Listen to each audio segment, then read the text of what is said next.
What is up, guys? Taiki here, and today I'm very honored to interview Workhog, who is a member of eGirl Capital, KeeperDAO, and he also runs his own proprietary trading firm, Fisher 8.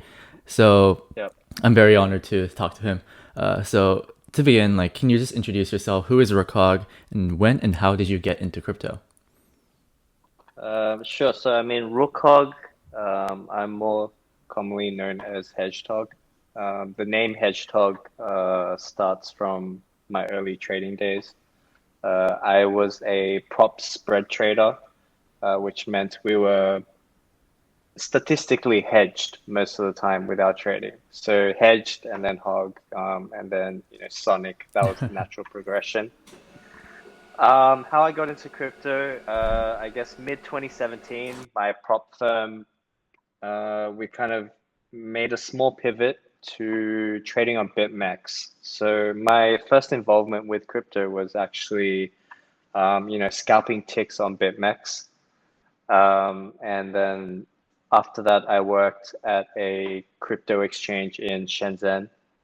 And then I worked at Three Arrows from mid 2019 until early 2020, and then after that, I started my own prop firm, which is Fisher 8.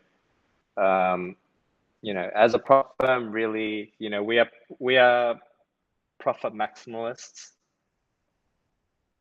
DeFi farming, trading, basis trading, seed rounds, we do it all.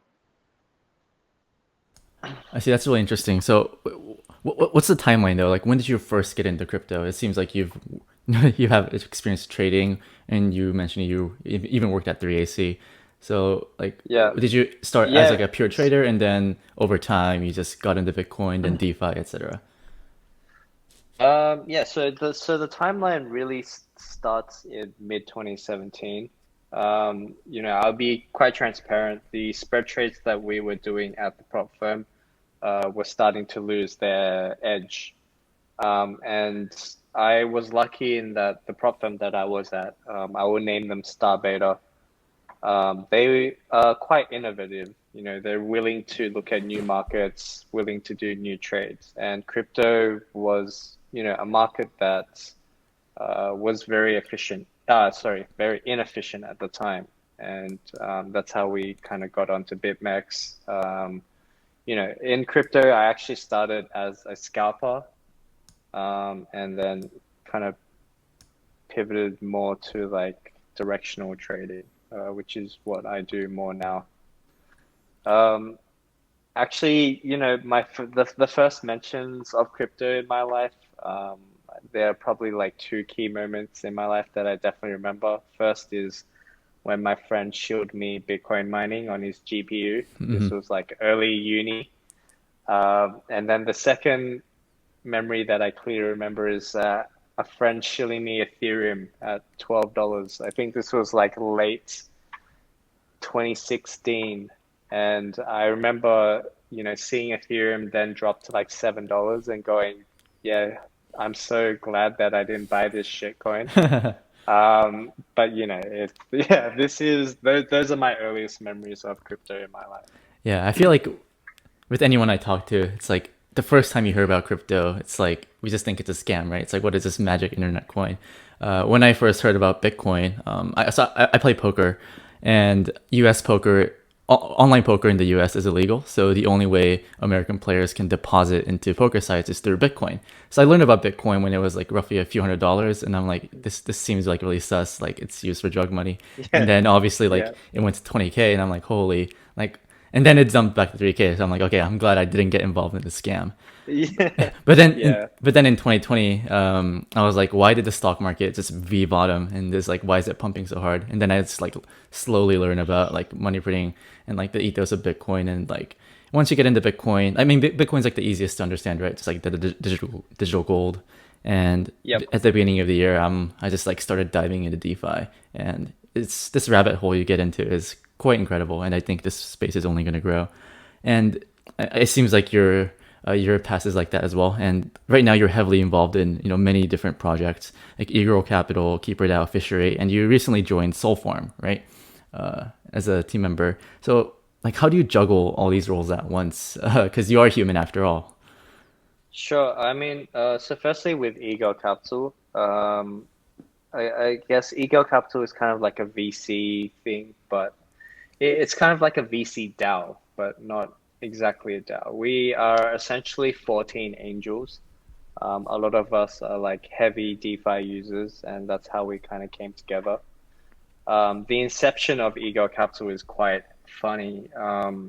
CL and I were just like shit talking one day on Telegram, and we noticed that, all these projects, when they raise, they always put at the bottom of their site like a list of venture firms or hedge funds that, they've raised from. Yeah, cloud farming, right? And yeah, and we were just like, you know what? Like, what if there was this meme entity called eGirl Capital that one of these projects has raised from? So CL basically photoshopped like a eGirl and then put eGirl Capital on it, and then put it into one of these teams, you know, backers lists, and posted on Twitter, with the caption from memory is like, "What would you do if you saw your project was backed by eGirl Capital?" And the reception was just like, we never imagined it. He got an insane amount of DMs about like, what is eGirl Capital?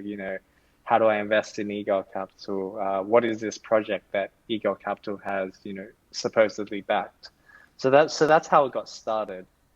Um, and with projects, it really is kind of like, um, when we decide to invest in projects, it's like a consensus system. We generally do not invest unless everyone is at least neutral with the project, um, because if someone is against the project that we are investing in, we don't want them to, we want everyone to be able to express their views freely on social media or whatever platforms they're on. So if people are against projects that we are looking at, then we just do not invest at all. Um, Meetings and all that, that's kind of informal. And actually working with a non 2D characters is quite entertaining. I think we've got to know each other quite well over the past 6 or 9 months that we've chatted on a daily basis with each other. Um, Fisher 8, yeah, is my kind of my own proprietary firm. Generally, that I would say that used to take 90% of my time. Over time, as KeeperDAO has developed, we have some smart guys who are building the foundations of KeeperDAO. But my role has evolved in that now it's about how do we strategically, I guess, firstly, market these products. How do we tell the world about the tech that we have built, and how it is useful in the DeFi ecosystem? So, my time has kind of pivoted slightly away from Fisher 8 and more towards building Rook. Soul Farm, I have joined recently as an advisor.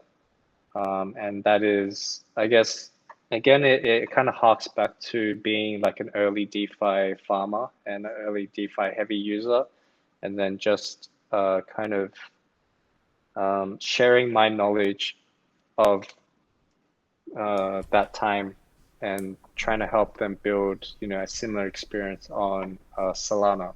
Hmm. Yeah.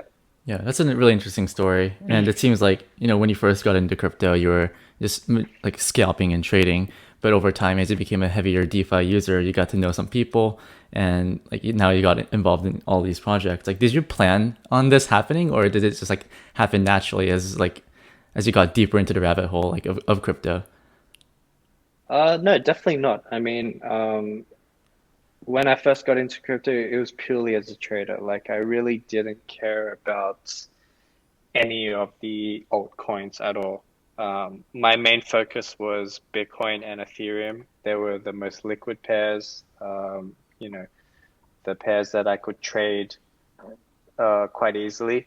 Um, and in 2017, there was a lot of like arbitrage between exchanges.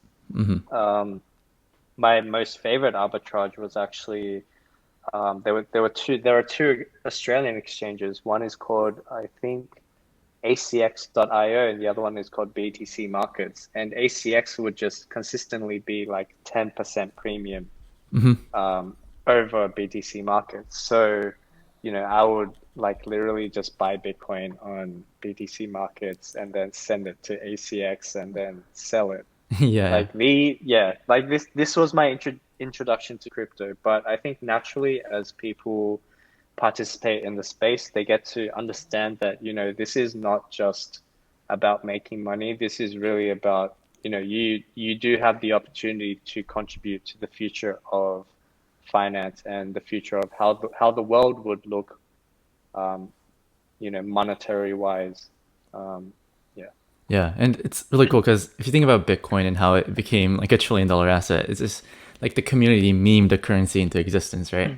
And I feel like on Yeah, crypto, I mean the really like we're seeing that with Dogecoin right now. Like yeah, um yeah, people are just memeing Dogecoin into existence. And as I kind of view Dogecoin, like I feel like it just becomes more and more legitimate every day. I don't know how controversial this statement will be, yeah. but if someone like Elon Musk really, does and is genuine about, building on Dogecoin or like expanding its use cases, then, it really can be memed into existence and actually become like a part of like a serious part of the ecosystem. Yeah, and he's tweeting things like, "Oh yeah, like if like Doge is going to be the currency in Mars," and like if he's saying stuff like that, then I mean, we all thought it was a joke, like below a penny, and now it's trading at, I mean, 40 cents. Yeah. And yeah, it's crazy how like things can be memed into existence. And I feel like Yep. the one thing I really like about crypto Twitter is um, these like anonymous characters, like yourself included, like they don't have a face. Because in the traditional markets, like in traditional finance, you kind of have to have some background to prove that you know your shit, right? It's like I graduated from here, I worked at these places, and like I manage this many dollars. But on crypto Twitter, it's like people value like your opinion based on like what you say and like your like not really like on your education or like how much money you have, right?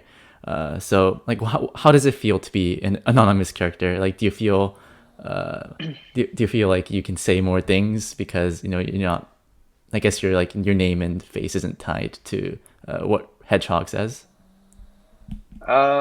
Well, these days I think I am more pseudo-anonymous than actually anonymous. So there are probably some things that I actually have to tone down. But I think the thing about crypto Twitter is that, if we are looking at crypto as a whole, like it is much less of a hierarchy than any other industry in the world, right? You can be an absolute nobody, but if you have the ideas and you can manage to have a voice, like you can really make a difference in the ecosystem. And that also goes back to the cartoon. Like you can be a cartoon, but if you are actually producing value, you are actually producing innovative ideas, innovative discussion, like you will be taken seriously. So that's kind of, uh, yeah, I do really appreciate that about crypto and crypto Twitter. Yeah, like I think the biggest example is like DGen Spartan. I feel like he's just like shit post most of the time, but in every one of his posts, there's like a slight like, I mean, we all know he's like he knows what he's talking about, or he or she, right? Absolutely. Yeah, There's like a little bit of he or alpha she. in every post. Yep, I agree. Yeah. Yeah. Okay. So that's cool. Like eGirl Capital. Like I mean when I first heard about eGirl Capital, I'm like, what is this? This is such a meme. But I look at who's in it and like, okay, like this is actually legit. I'm really excited in like what they invest in the future.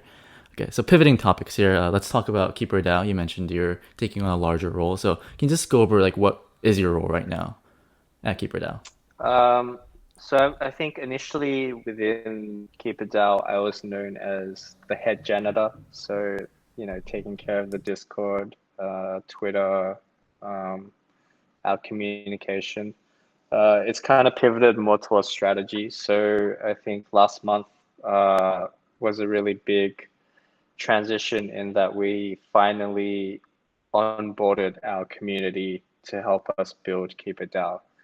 And, I don't want to, I genuinely believe that we have one of the best communities in the crypto space right now. Just the past month has really blown me away in terms of how many people want to contribute. Like the amount of talent that we have in the community is just insane.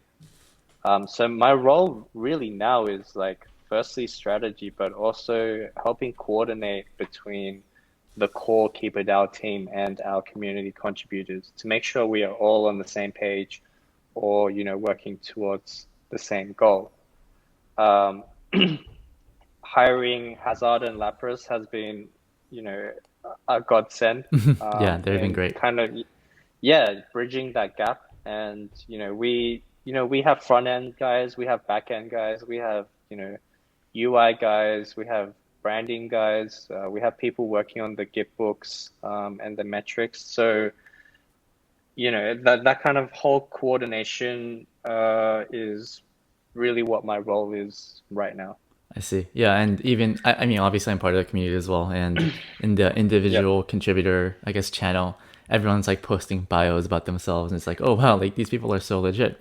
So I Yep. guess for those that, for like the listeners that don't know what KeeperDAO is, can you just briefly go over what is KeeperDAO and like what is your mission? So KeeperDAO, we basically try to, so MEV, is a problem within Ethereum. We are trying to align the rewards of MEV with value creators. So to kind of talk about our ethos, again, this might be controversial, but we believe that miners don't really contribute much of value to DeFi. They don't, to quote what Nathan has kind of said before, they don't really build or manage protocols.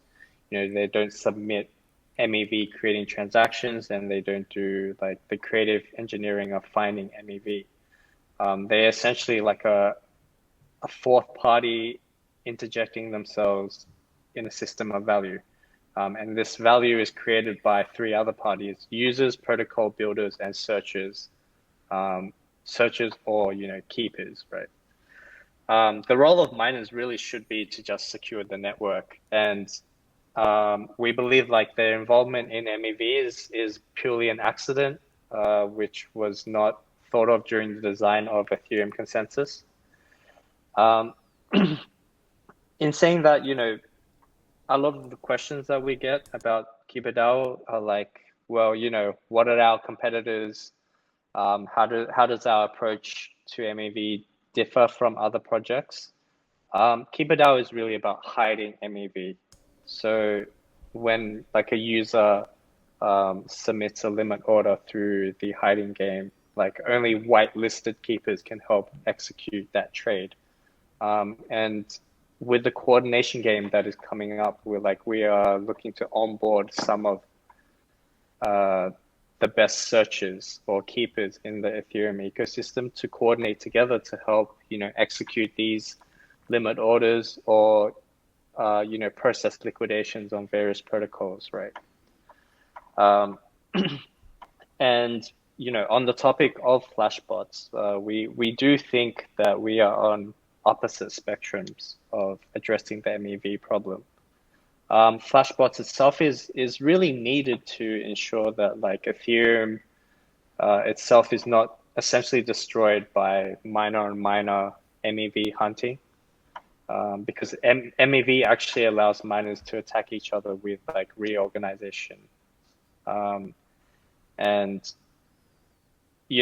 actually like our own team KeeperBot, we will be using flashbots, and we do actually anticipate that the keepers that are participating in the coordination game will also use flashbots.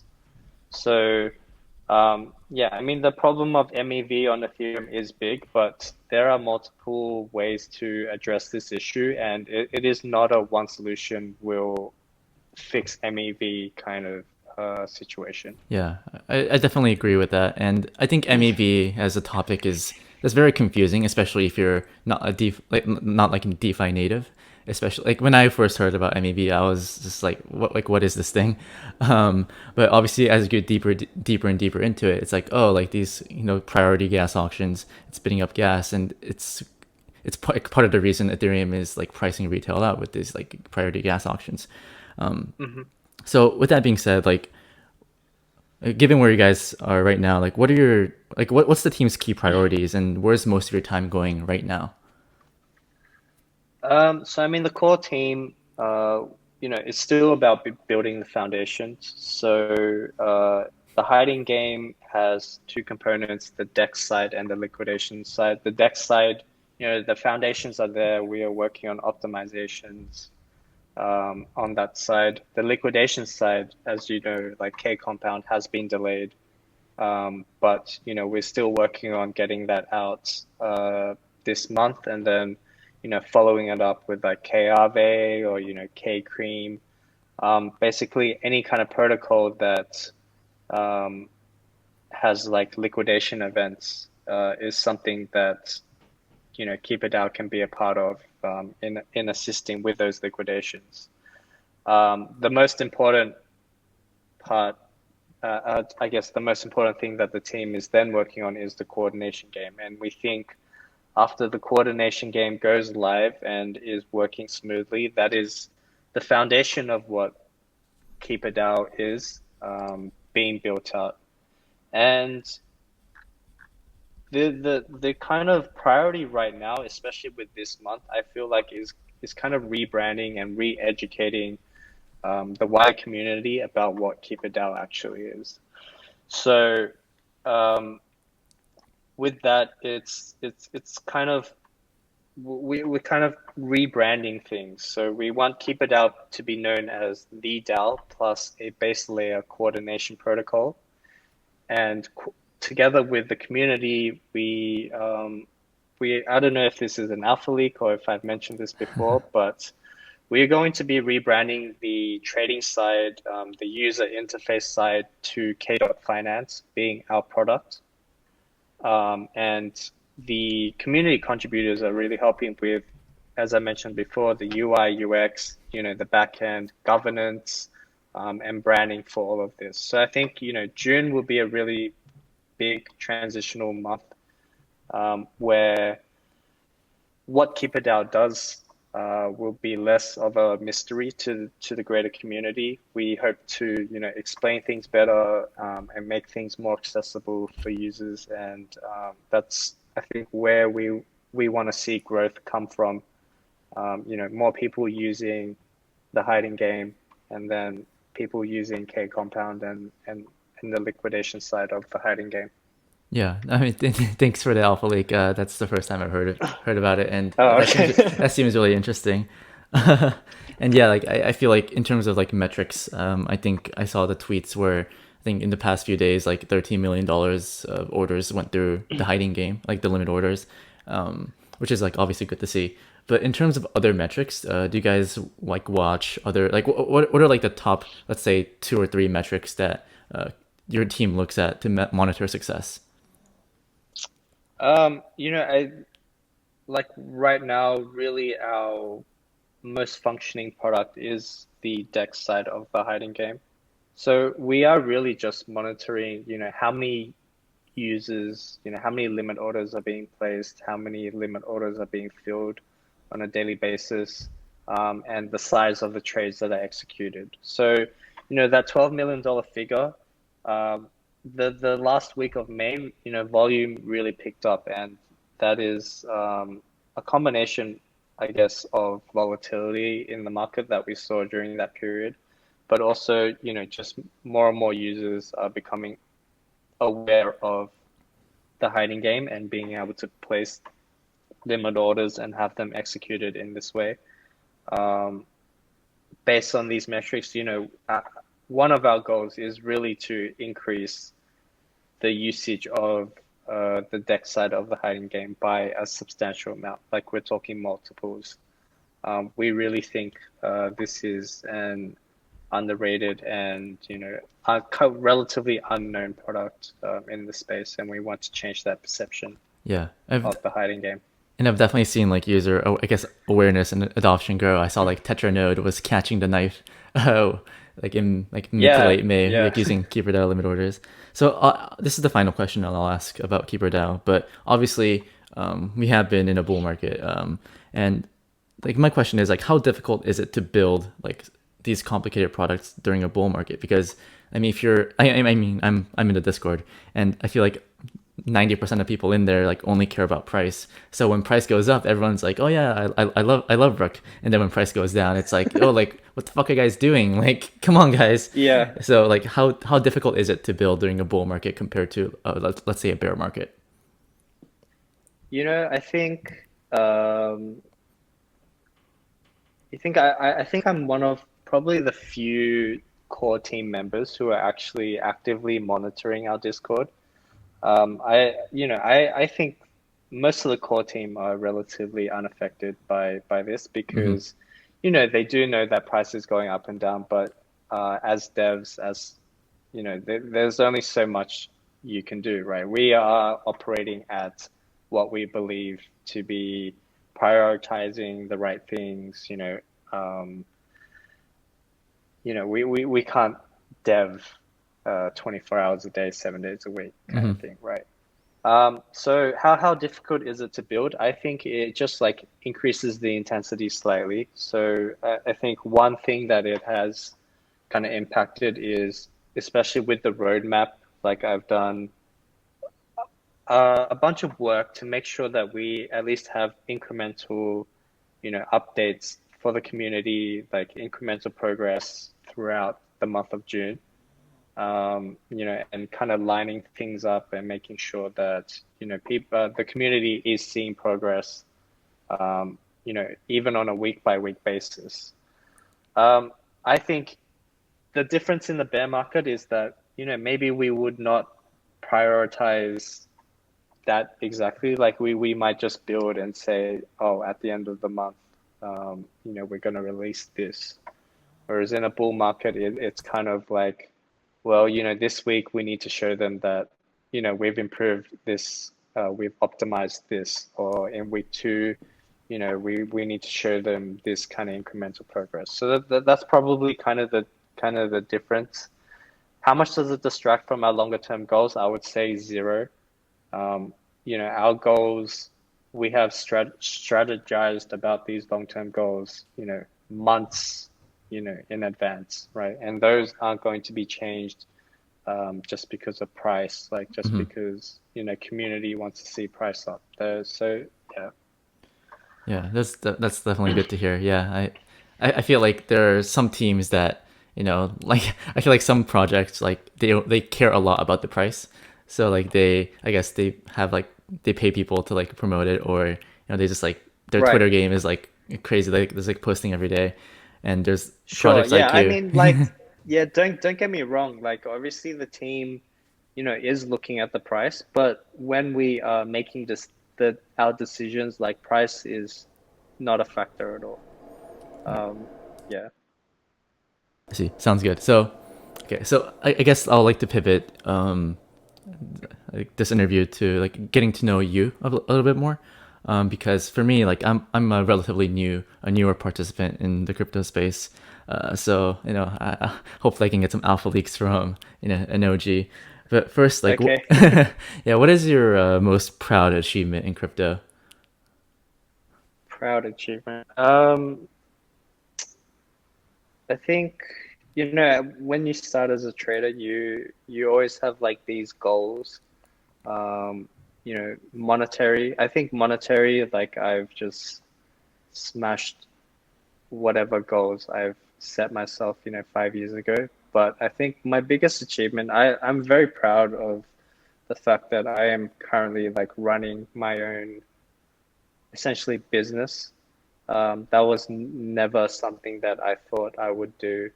It was never something that I thought I would voluntarily do, or even, um, yeah, as much as it sounds like I always envisioned myself as a trader, and then I'd work for a firm, and then I make a shitload of money, and then get paid a shitload of money, right?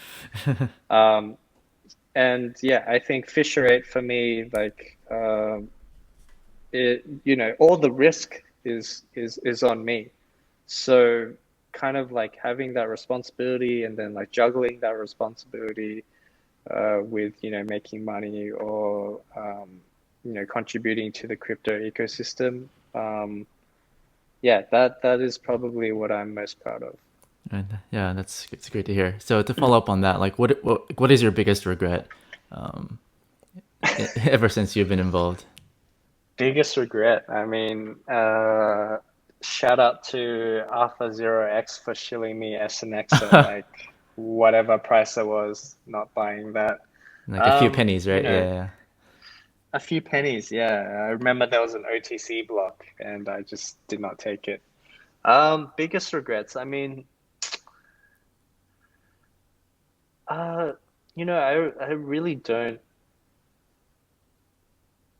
like, I don't want to sound corny, but like, I wouldn't be where I am today without making, all the mistakes that I have made. I've definitely made a lot of mistakes. 2018 for me was, I actually, my net worth actually in 2018 peaked in April, not January. But by the end of 2018, I was pretty close back to zero. And I think, as a trader, this is not something I'm ashamed to admit, because I really feel like, a lot of traders have to bust, once or twice, and then really finally get it. yeah. So, I'm not ashamed in saying that I've busted before. I haven't busted since. I busted in university as well, but that's a small amount, right? In Hmm. 2018, I busted close to seven figures. Um, but I don't think I have any regrets. Maybe not taking DeFi seriously in like 2019 might have been a small regret. Like, I was definitely aware of projects like Uniswap, Kyber, SNX, and not taking that seriously until early 2020 is probably a small regret. But overall, I definitely don't have any biggest regrets. Yeah, and thank you for your honesty sharing like that you've been bust before. But what doesn't kill you makes you stronger, right? Yeah, And I absolutely. and like before, like I'm like before, like right now I'm like investing a lot of time in the crypto, and like I used to be like a professional poker player, and like I've had a lot of friends go bust, because I guess their ego gets a hold of themselves and they get too cocky, and their risk management just their bankroll management is just like really bad, and I'm sure Yep. like mentally it was like really difficult as well. It's like you believe in yourself, but like the money's gone. But I'm glad you were able Yeah. to make it back. So the next question I have for you is obviously like my personally for me the biggest surprise in this bull market has been Doge. I mean, I thought it would like pump, right? Like maybe like 5 to 10 cents, but I didn't really see it going to 70 cents. I guess you can never forget about the X factor of Elon. But what has been like your biggest surprise during this bull market? Like whether it's something that you thought would fail but succeeded, or something that you thought, or something that you were uber bullish on but ended up not working out. Um, Biggest surprise. The price of Rook right now. Can I say that? No, I'm just kidding. Biggest surprise. Biggest surprise. Um,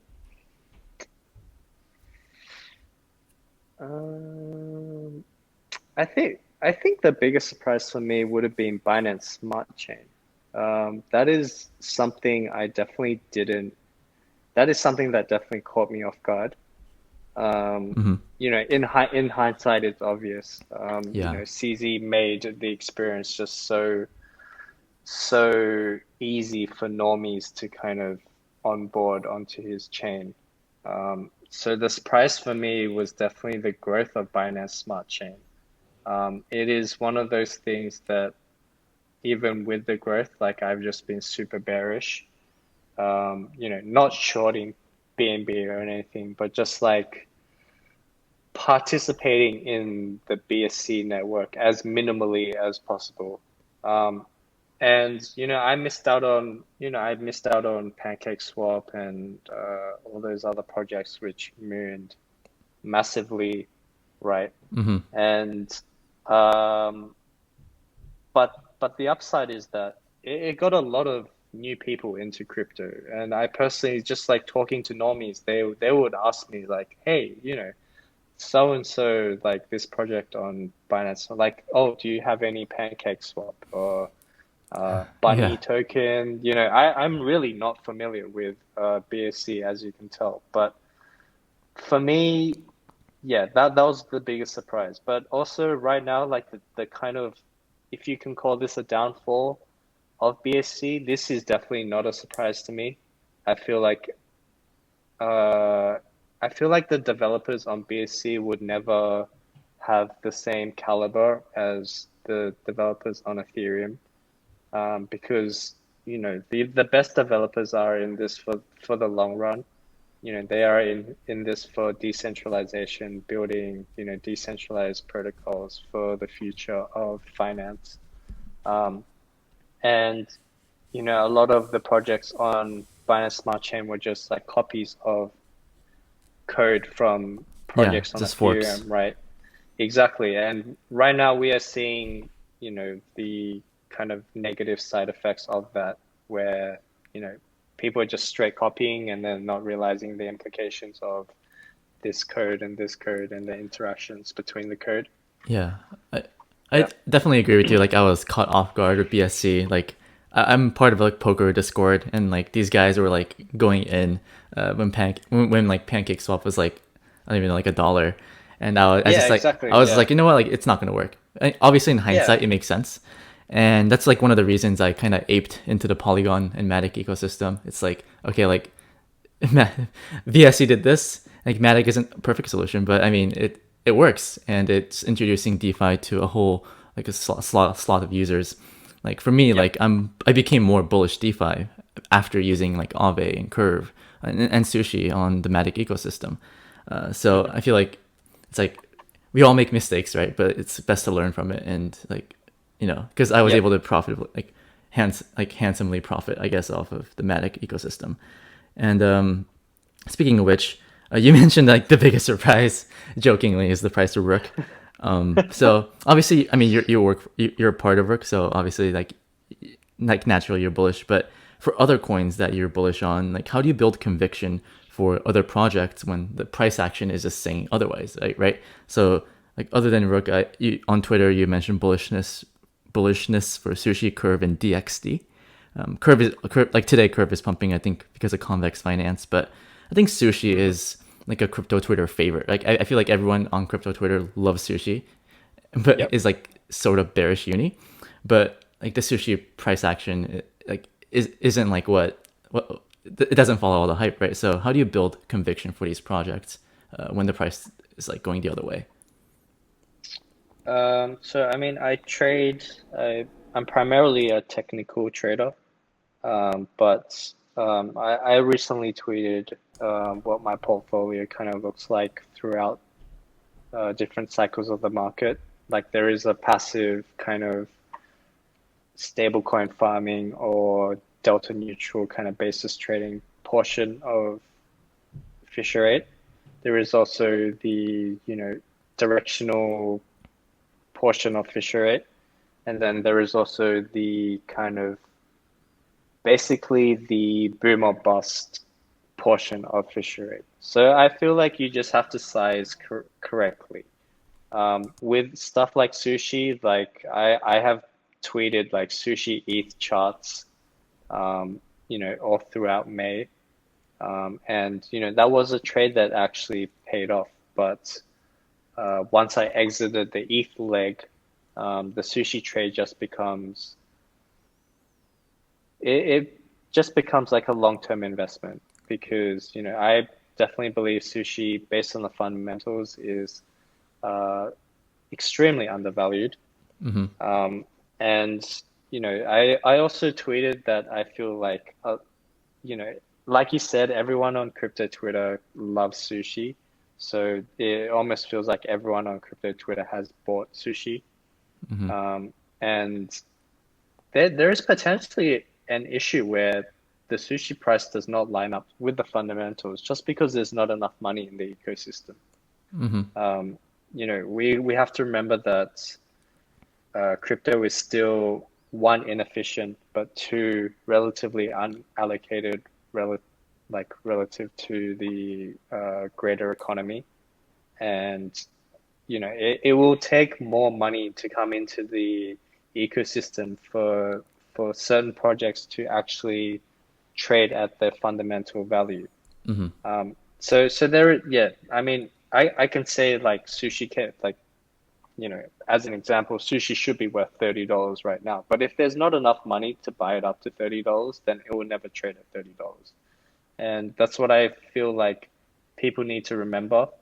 Um, but over time, if you view sushi as a long-term bag and the fundamentals continue to be strong, then there will be a time in the future where it does ultimately catch up, like price ultimately catch up Yeah. to fundamentals, right? Yeah, and I agree. And you said something about like there's not enough money in the system, right? Like that might be like why sushi is mispriced. So I want to Yep. talk about like one of your tweets that you made on May 28th. I'm just going to read it. It says, you said, real talk, it seems a lot of crypto market participants are already fully invested. Despite fundamentals suggesting that projects are being priced cheaply, there is the possibility that without extra capital into the ecosystem, their valuations will remain cheap. So I guess my question about this is like, does this mean that you're short to medium term bearish on like, I guess like the entire DeFi ecosystem? And I guess the next question I have is like, where do you think the new capital is going to come from? Do you think it's going to come from retail, or for these, I guess these valuations to, I guess, be fairly valued, we need like institutions to come in? So I think there are two functions of the market, which to me just spells that there's just a lack of capital. I think firstly is the kind of yields that we're seeing in DeFi. Like people, we're getting like, I think we're still getting like 30 to 40% stable coin yields, right? And with convex finance, I think we're getting like 100% in Mm-hmm. some of the pools there.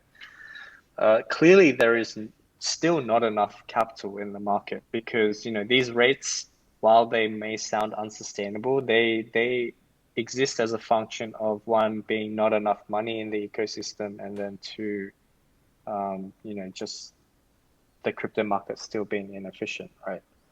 Um, it doesn't necessarily mean I am bearish on DeFi. I'm definitely not bearish on DeFi, and especially like on the latest dump, I think like sushi went to like $6.50. For me, that is like a screaming buy, right? Mm-hmm. I think it just needs to temper people's expectations as to how quickly the price will catch up to fundamentals. You can hold sushi at $6.50 uh, for years maybe until you know uh, new money comes in and goes, well, like how is this $6.50? And then they just start buying the shit out of sushi, and then Uh-huh. it can instantly reprice over a month, right?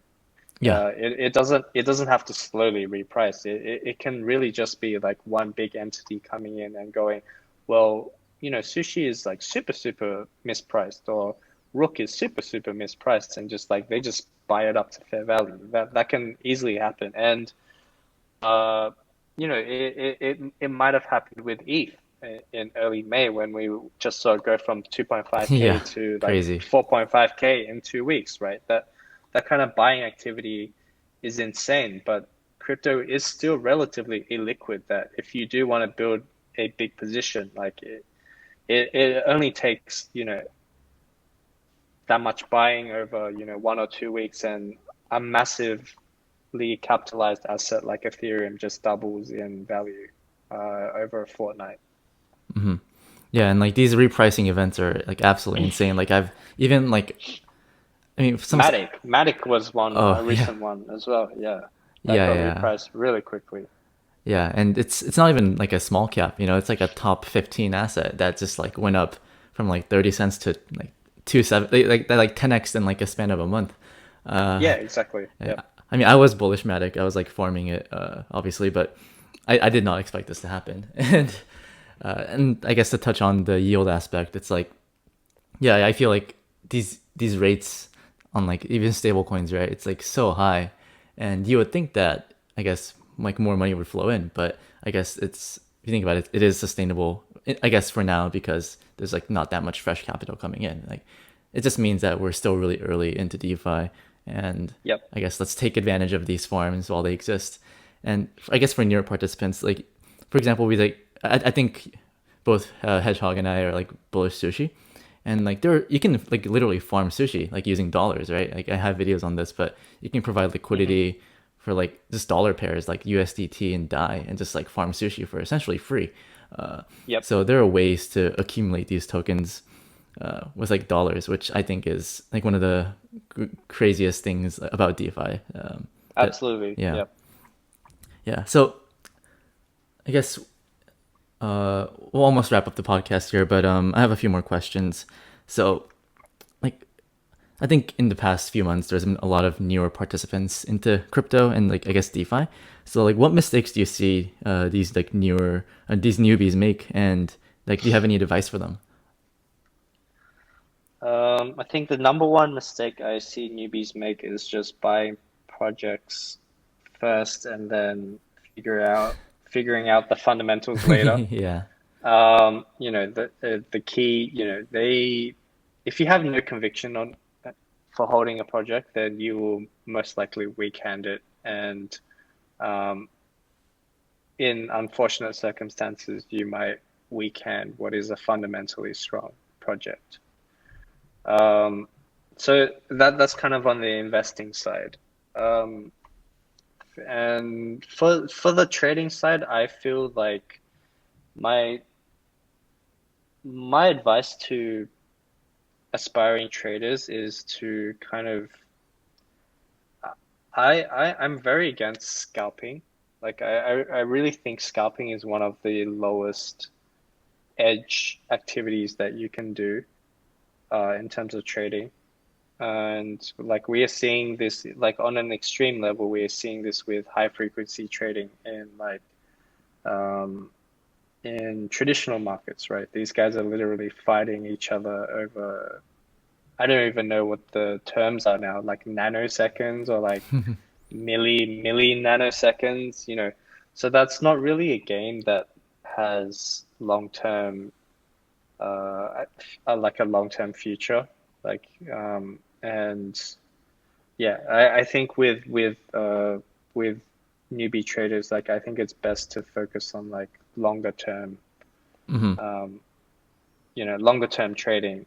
Uh, yeah, that's kind of my take. Yeah, like for me, like I guess I'm like humble enough to acknowledge that like I'm an awful trader, and like I don't think I have an edge, right? Like, it's like everyone should like understand like okay, what is your edge, and once you know what your edge is, then you should just like pound that, right? Because if you don't have an edge in something, then over time you're just gonna Yeah, lose. absolutely. Yeah, I mean, I've seen people in this space just make a ton of money and they have not traded a single thing in their life, right? So, like if you can be an investor and then a farmer and then farm the right things and hold the right assets and you can still do very well. You don't have to trade. Trading is not for everyone. And I feel like a lot of new traders kind of underestimate the lifestyle associated with trading to be successful. Um, the worst thing a new trader can do is actually come into the market and just make a shit ton of money because more often than not, they will believe that they have figured it all out and then they'll lose it all back. Hmm. Um, the best thing for a new trader is actually to lose all their money as soon as they come in, Hmm. because then they realize they know absolutely nothing and they will, remain humble and then start back from zero, right? Yeah, yeah, yeah. Um, I totally empathize yeah. with that because like I guess a little backstory about me is like 2019, I went to the World Series of Poker to play Hmm. in Vegas, and at the time I was like this 22 year old like cocky kid. I mean, I've been successful like in the past, but I was like, I'm gonna enter this tournament. I'm gonna play some like like mid stakes cash and like try Yeah. to run it up. And I had like the worst downswing of my entire life. And I traveled alone to Vegas, and like I rented like an Airbnb, and like Yeah. it was miserable because every day I walk into a casino and it's like lose money. And like Yeah. after that point, I'm like, okay, like I really need to work on my game. So I just like bought some courses, bought a solver, and just like grinded. And now like like, I'm glad I lost money back then, even though like at the time it felt so shitty. Like Yeah, I absolutely. hated life, Yeah. but it's all about like short term pain, long term gain, and like having longevity in the markets. Yep. And Yep. I guess talking about lifestyle as well. It's like the one thing I like about farming is that, I mean, depending on the farm, it's like I can just put like money in these farms and just like do nothing, right? Like my money is like literally earning me these tokens. It's like in terms of lifestyle, like like when you're scalping, you kind of have to sit in a screen all day, which might not be great for like health and like physical and mental health. But with farms, I just like find a good one, do the research, put it in, and just like watch my rewards grow. And I feel like that way, it's Yeah. like it feels a lot Yeah, better I too. think, I've kind of gone through all the like I feel like I've done every style of trading except for the absolute high frequency trading. I've done like spread trading where um you wait hours for maybe the position works and like I've done so the first type of trading I did was like if you won small. If you lost, you lost big. So, um, actually, every month we would talk about stop outs and how many stop outs did you make. On average, like every month you would stop out once, right? So, uh, you would spend the other like 20 days basically making a stop out or more than a stop out. And if you made, say, 1.5 stop outs and you got that stop out event, you are up half a stop out, right? Um, so that's one type of trading where you are just grinding, grinding, grinding, and then you have a big loss. The second type of trading I did was when I first got into crypto, and it was just a lot of scalping on BitMEX. And I don't want to go into the details or leak any alpha about it, but it was quite easy actually. A lot of arbs, a lot of like mispricing. You can only imagine how inefficient the markets were, um, like in derivatives back then. And so the trading I do now is actually almost the complete opposite of what I used to do when I first started. Um, if you look at my P&L curve now, it's actually a lot of small losses. I get losses, losses, losses, and then I have a big win. And for me, that's it's like a different kind of mentality. For now, I definitely do trade less, but also I am trading for to ultimately get into a position that I have really high conviction in. Um, like if we are talking about my win rate with trades, like I probably win about 30% of my trades. So 30% of my trades are actually profitable. Which means on average, like I have like two stop outs before I actually get that position. And generally, I'm holding that position for, at least hours, sometimes days, sometimes weeks. So, yeah, I've kind of gone through the whole progression. And ultimately, like my view is still that scalping is the lowest form of alpha. It will wear you down the most mentally, physically. And at the end of the day, like, what do you really have to show for it? Like, uh, it might just be a bunch of money, right? Yeah, thanks for that. And let's just like try to wrap up the interview. And I have Sh- one last question for you. Sure. And when Uh-huh. I go on eGirl Capital's website, it says like we're bullish on like decentralization. And you also mentioned before, I think with Rook, it's like we're trying to transform into a DAO, and you're really like your ethos, and you're like very bullish in this concept of decentralization. And that was like one of the reasons you like saw like when BSC is like I guess on a downtrend, like you're not surprised. So like why decentralization? Like why is it so important for I guess these DAOs and these projects to be decentralization or be decentralized? Um, actually, I don't believe in full decentralization. I definitely feel like uh, to give an example, like if a company was like Coca-Cola, its decisions were made purely based on like shareholders and what they voted for. I feel like it would be much more inefficient compared to what Coca-Cola is right now. So yeah, I mean, I do want to reiterate that I'm not on board with like complete decentralization in the aspect of DAOs. Um, and why decentralization is important is like people do like need to have a voice. But I feel like there are better structures than giving everyone an equal voice based on how much they earn of the protocol. My view on DAOs is actually I do believe that there should be like some sort of hierarchy in that maybe people vote for not what's the right word? Like they delegate candidates to make Yeah, yeah, decisions. So the decentralization comes from, people then picking candidates and then the candidates making the decisions. That's kind of what I currently feel the optimal DAO structure is. yeah, Yeah. yeah. That's like So, I think how that's how yeah. Gitcoin does it right now. It's like you delegate. Yeah. Yep. All right. Cool. Yeah. Cool. Think this was an amazing conversation. I really like to thank you for your time. And I think right now it's 5 a.m. so Yeah, it is five. so yeah, like bear market. Sleep is for bear markets, right? Exactly. Exactly. Sleep is for bear markets, which means, right now we're in a bull market. Yeah. Let's cross our Um, fingers. Yeah. cross our fingers. Yeah. Yeah. So for anyone that wants to get to know you a little bit more, like where can they follow you? Do you have a Twitter? And where can they find you? Twitter is HedgedHog7. So hedgehog with a D in the middle, seven. You can also follow Fisher8. Our Twitter is Fisher8Cap. So FISHER 8 number 8 cap CAP. There's also the KeeperDAO Twitter. I'm also in the KeeperDAO Discord. And I also want to shill my mom's new project, Okay. 0x knits. So Oh, I saw that um, as CL. Yeah, yeah. yeah, 0x knits. She's knitted a loom dart doll. She's currently doing a CL doll. So I'm gonna build a website for my mom.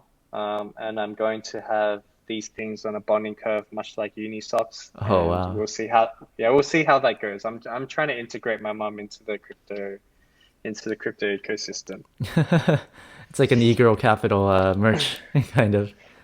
Yeah, well, I think we're gonna knit each of them, and then maybe I'm not sure who else is knittable in crypto Twitter, but we'll go through them and see how it goes.